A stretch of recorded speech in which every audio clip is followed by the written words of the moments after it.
আসসালামু আলাইকুম ভিউয়ার্স। বাংলাদেশের সর্বশেষ আপডেট সংবাদে আপনাদের স্বাগত। বিভিন্ন রাজনৈতিক দলের উত্তেজনাপূর্ণ কর্মকাণ্ডের প্রভাবে সারা দেশ উত্তাল।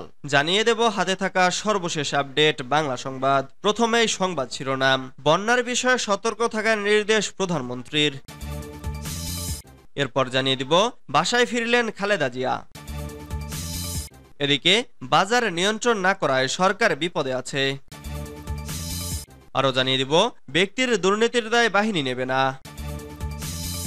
সর্বশেষ জানিয়ে দিব উখিয়া রোহিঙ্গা ক্যাম্পে ৯০০ প্রহরীকে গুলি করে হত্যা। এতক্ষণ শুনছিলেন সংবাদ শিরোনাম, এবারে বিস্তারিত। তবে অনুরোধ থাকবে ভিডিওটিতে একটি লাইক করবেন এবং কমেন্ট করে জানিয়ে দিবেন কোন জেলা থেকে আপনি আমাদের এই ভিডিওটি দেখছেন। বন্যার বিষয়ে সতর্ক থাকার নির্দেশ প্রধানমন্ত্রীর। বন্যার বিষয়ে সতর্ক থাকার নির্দেশ দিয়েছেন প্রধানমন্ত্রী শেখ হাসিনা। তিনি বলেছেন, বন্যা হতে পারে, পূর্বাভাস সেরকম পাওয়া যাচ্ছে, কাজেই আমাদের প্রস্তুত থাকতে হবে, সবাইকে একসঙ্গে কাজ করতে হবে। পাশাপাশি বাজেট বাস্তবায়ন বাড়াতে অর্থবছরের শুরু থেকেই প্রস্তুতি নেওয়ার নির্দেশ দিয়েছে প্রধানমন্ত্রী। জাতীয় অর্থনৈতিক পরিষদের নির্বাহী কমিটির বৈঠকে এসব নির্দেশ দেওয়া হয়। মঙ্গলবার রাজধানীর শেরেবাংলা নগরের এনইসি সম্মেলন কক্ষে এ বৈঠক অনুষ্ঠিত হয়। বৈঠক শেষে ব্রিফিংয়ে এসব বিষয় তুলে ধরেন পরিকল্পনা মন্ত্রী মেজর জেনারেল আব্দুস সালাম। এ সভায় উপস্থিত ছিলেন পরিকল্পনা সচিব সত্যজিৎ কর্মকার, ভৌত অবকাঠামো বিভাগের সদস্য ডক্টর এমদাদুল্লাহ মিয়ান, কৃষি পানি পল্লী প্রতিষ্ঠান বিভাগের সদস্য সচিব আব্দুল বাকি এবং তথ্য ও ব্যবস্থাপনা বিভাগের সচিব ডক্টর শাহনাজ আরেফিন। পরিকল্পনা মন্ত্রী জানান, প্রকল্প পরিচালনা প্রশিক্ষণে জোর দিতে নির্দেশ দিয়েছে প্রধানমন্ত্রী। সেই সঙ্গে এক প্রকল্পের জন্য যেন অন্য প্রকল্পের পরিচালক নিয়োগ দেওয়া হয়। এছাড়া ঢাকা অঞ্চলের আশেপাশে যেখানে যেখানে জমি আছে সেগুলোতে চাষ ত্বরান্বিত করতে হবে বলে নির্দেশনা দেন প্রধানমন্ত্রী। বাসায় ফিরলেন খালেদা জিয়া। চিকিৎসা শেষে হাসপাতাল থেকে বাসায় ফিরেছেন বিএনপি চেয়ারপারসন খালেদা জিয়া। মঙ্গলবার বিকেল 5:30টায় গুলশানের বাসভবন ফিরোজার উদ্দেশ্যে এভারকেয়ার হাসপাতাল ত্যাগ করেন তিনি। বিষয়টি নিশ্চিত করেছেন খালেদা জিয়ার ব্যক্তিগত চিকিৎসক অধ্যাপক এজেড জাহিদ হোসেন। তিনি বলেন, মেডিকেল বোর্ডের সিদ্ধান্ত অনুযায়ী খালেদা জিয়াকে বাসায় নেওয়া হয়েছে।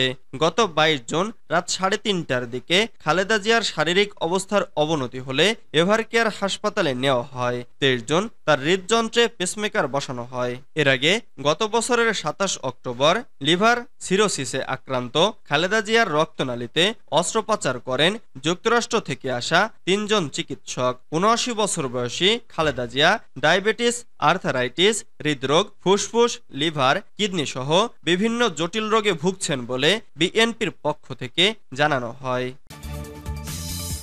বাজার নিয়ন্ত্রণ না করায় সরকার বিপদে আছে। দ্রব্যমূল্যের ঊর্ধ্বগতি নিয়ে জাতীয় সংসদে সমালোচনা করেছেন সংসদ সদস্যরা। তারা বলেছেন, সিন্ডিকেট ভেঙে দিয়ে গরিব মানুষের কাছে নিত্যপণ্য সহজলভ্য করা বাণিজ্য মন্ত্রণালয়ের দায়িত্ব, কিন্তু সিন্ডিকেট ভাঙা, দ্রব্যমূল্য নিয়ন্ত্রণের মতো ক্ষমতা বাণিজ্য মন্ত্রণালয়ের নেই। বাজার নিয়ন্ত্রণ না করায় সরকার বিপদের মধ্যে আছে। মঙ্গলবার 2 জুলাই জাতীয় সংসদে একটি আইন পাশের আলোচনায় অংশ নিয়ে সংসদ সদস্যরা এসব কথা বলেন। বাংলাদেশ ট্রেড অ্যান্ড ট্যারিফ কমিশনের সচিব পদের নাম পরিবর্তন করে আইন সংশোধন করা হয়েছে। আজ জাতীয় সংসদে Bangladesh trade and tariff commission bill 2024 পাশ হয়। বাণিজ্য প্রতিমন্ত্রী আহসানুল ইসলাম বিলটি পাশের জন্য সংসদে তোলেন। বিলের ওপর আনা জনমত যাচাই বাছাই কমিটিতে প্রেরণ ও সংশোধনী প্রস্তাবগুলো নিষ্পত্তি শেষে বিলটি কণ্ঠভোটে পাশ হয়।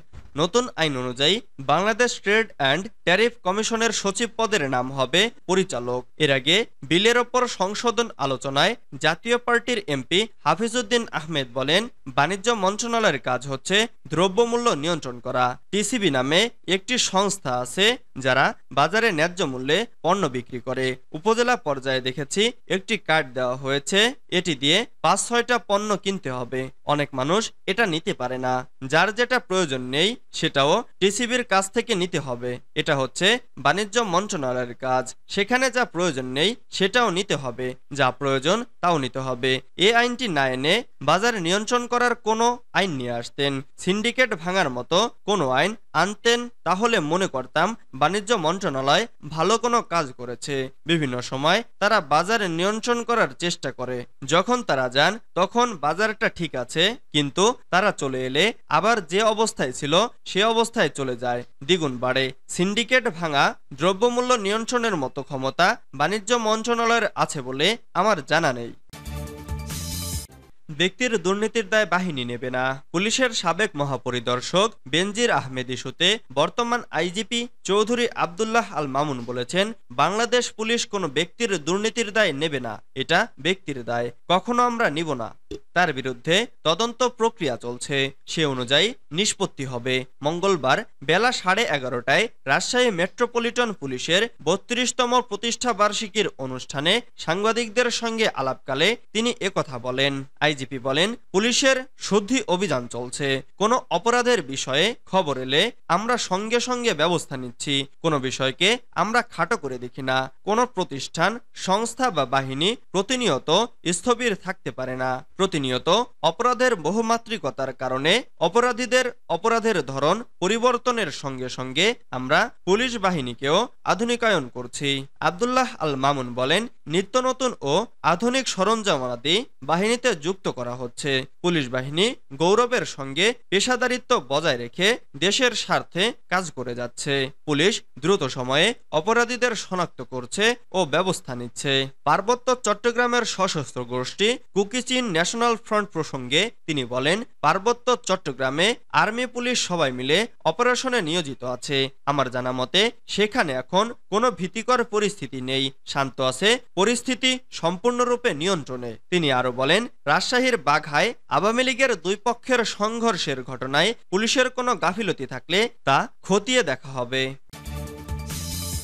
উখিয়া রোহিঙ্গা ক্যাম্পে নৈশ প্রহরীকে গুলি করে হত্যা। কক্সবাজারের উখিয়া রোহিঙ্গা ক্যাম্পে আধিপত্য বিস্তারকে কেন্দ্র করে মিয়ানমারের সশস্ত্র সংগঠন আরসা এবং আরএসওর মধ্যে গোলাগুলিতে এক নৈশ প্রহরী নিহত হয়েছেন। আহত হয়েছেন আরো দুজন। সোমবার রাত 2:30টার দিকে উপজেলার হাকিমপাড়া 14 নম্বর ক্যাম্পের E3 ব্লকে এ ঘটনা ঘটে। নিহত মোহাম্মদ সলিম হাকিমপাড়া রোহিঙ্গা ক্যাম্পের E3 ব্লকের মোহাম্মদ মকবুলের ছেলে। আহতরা হলেন একই ক্যাম্পের মোহাম্মদ আলমের ছেলে মোহাম্মদ ইউনুস এবং আরিফুল্লাহর ছেলে সাবিউল্লাহ। তারা সবাই ক্যাম্পের নৈশ প্রহরী ছিলেন। 8 আর্ম পুলিশের ব্যাটালিয়নের অধিনায়ক অতিরিক্ত উপমহাপরিদর্শক আমির জাফর জানান, সোমবার গভীর রাতে ক্যাম্পের E3 ব্লকের বালুর মাঠ এলাকায় আরসা এবং আরএসও সদস্যদের মধ্যে গোলাগুলি হয়। খবর পেয়ে এপিবিএনের একটি দল ঘটনাস্থলে গেলে দুর্বৃত্তরা পালিয়ে যায়। পরে ঘটনাস্থলে একজনকে মৃত ও দুজনকে গুলিবদ্ধ অবস্থায় পাওয়া যায়। আহতরা এখন কুতুপালং রোহিঙ্গা ক্যাম্প সংলগ্ন MSF হাসপাতালে চিকিৎসাধীন।